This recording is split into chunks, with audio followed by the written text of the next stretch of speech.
So today we're going to look at exactly what's happening in the West Hartford real estate market.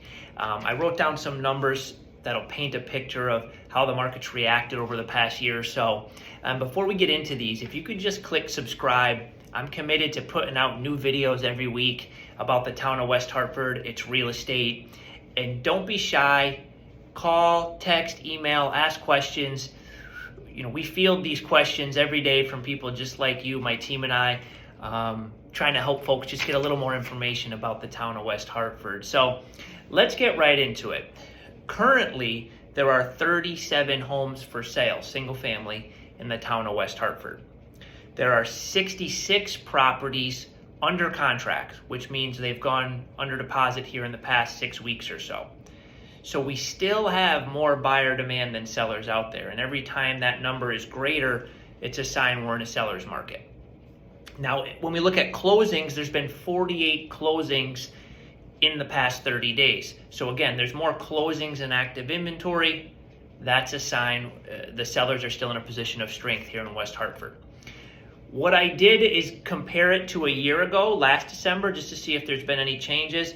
And there was actually 54 closings during the prior 30 days if we go back a year. So 54, 48, that number is very similar.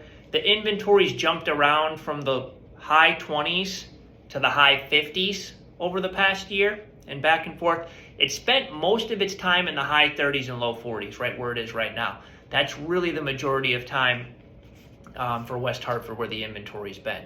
So not a lot of changes there. Despite the interest rates bouncing all over the place, it's been very consistent. Now, if we go back to the springtime, just to compare time of year here in town, past April there have been 38 properties that have closed. So actually a smidge less in April. So time of year hasn't played a big role. Prices have remained strong.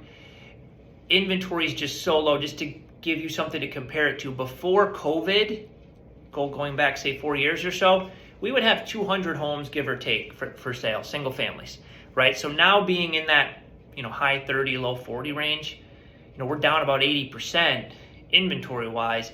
You can see why the demand is still so strong and the prices have steadily increased. So hope this helps. If you have any questions about the market, call, text, email. My team and I are always happy to help, and make it a great day.